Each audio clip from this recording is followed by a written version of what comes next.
సగద నిస నిస మగస సగద నిస నిస మగస పరిశుద్ధుడు పరిశుద్ధుడు. గట్టిగా చెప్పట్లు. ఆమేన్. సగమద గమదని. స్తోత్రం. మీ అందరికీ యేసు నామములో వందనాలు తెలియజేస్తూ మరి దినం దేని వాక్యాన్ని కొన్ని నిమిషాలు ధ్యానం చేసుకుందాం. ఈ సమయంలో కీర్తన గ్రంథం నుండి 27వ అధ్యాయము 4వ వచనాన్ని ధ్యానం చేసుకుందాం. యెహోవా యొద్ద ఒక వరము అడిగితిని, దాన్ని నేను వెదుకుచున్నాను. యెహోవా ప్రసన్నతను చూచుటకును ఆయన ఆలయంలో ధ్యానించుటకును నా జీవితకాలం అంతయు నేను యెహోవా మందిరములో నివసింపగోరుచున్నాను. హల్లెలూయా.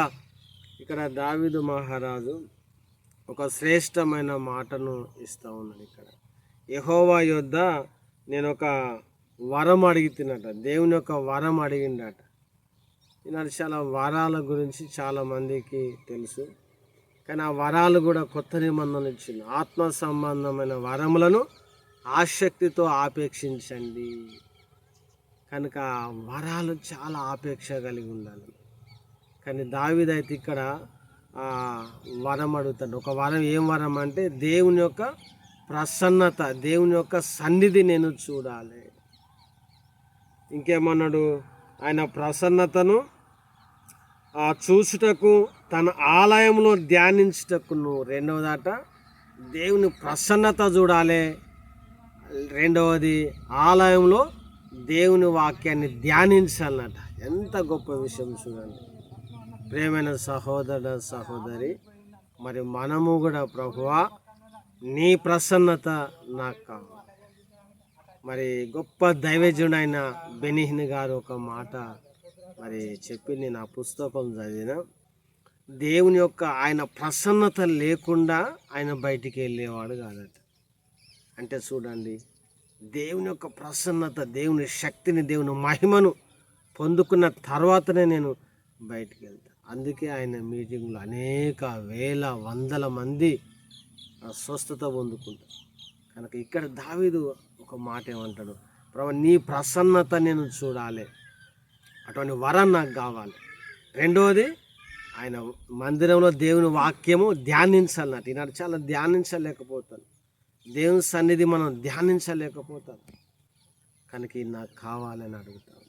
ఈనాడు కూడా ప్రేమైన సహోదర సహోదరి, ఈ వరాలు ఆయన ప్రసన్నత చూడాలన్న ఒక వరం మాకు కావాలి. యేసును చూడాలన్న ఒక ఆశ మనలో ఉండాలి. ఎంతవరకు మనకు అటువంటి ఆశ ఉన్నది?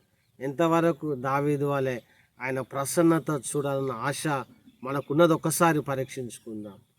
అటువంటి వరములు నాకు కావాలి. మరి యాకోబు రాసిన పత్రిక 1వ అధ్యాయంలో అంటాడు, అక్కడ ప్రతి వరమును జ్యోతిర్మయుడగు ఆ తండ్రి యొద్ద నుండి వచ్చిందట. ఇప్పుడే దేవా నీ వరములు నాకు కావాలి, నీ ప్రసన్నత నిన్ను చూడాలి. దావీదు వల్ల నీ ప్రసన్నత నాకు కావాలని మనం కూడా అడుగుదాం, దేవుణ్ణి కోరుకుందాం. అటు కృప పరిశుద్ధాత్ముడు మనకు అనుగ్రహించును గాక. ప్రార్థన చేద్దాం. ప్రేమగల దేవా యేసయ్య, ఇదిగో ప్రభా ఈ వాక్యంలో దేవా 27వ కీర్తనలో 4వ వచనంలో యెహోవా ప్రసన్నతను చూడటానికి ప్రభా, మరి దేవుని యొక్క మందిరంలో వాక్యము ధ్యానించడానికి ఒక వరం అడిగిడు ప్రభు. ఇటువంటి వరమును మేము కూడా కలిగి ఉండటానికి, నీ ప్రసన్నత చూడాలని ఒక ఆశ కలిగి ఉండటానికి, ఒక ఆపేక్ష కలిగి ఉండటానికి, నీ వరములు మేము కలిగి అయా నీ పరిచయంలో ఉండడానికి నీ కృప మా మీద కుమ్మరించమని, దావీదుకు చూపిన కృప మా మీద కూడా చూపమని యేసు నామములో ప్రార్థన చేస్తున్నాము తండ్రి. ఆమేన్, ఆమేన్.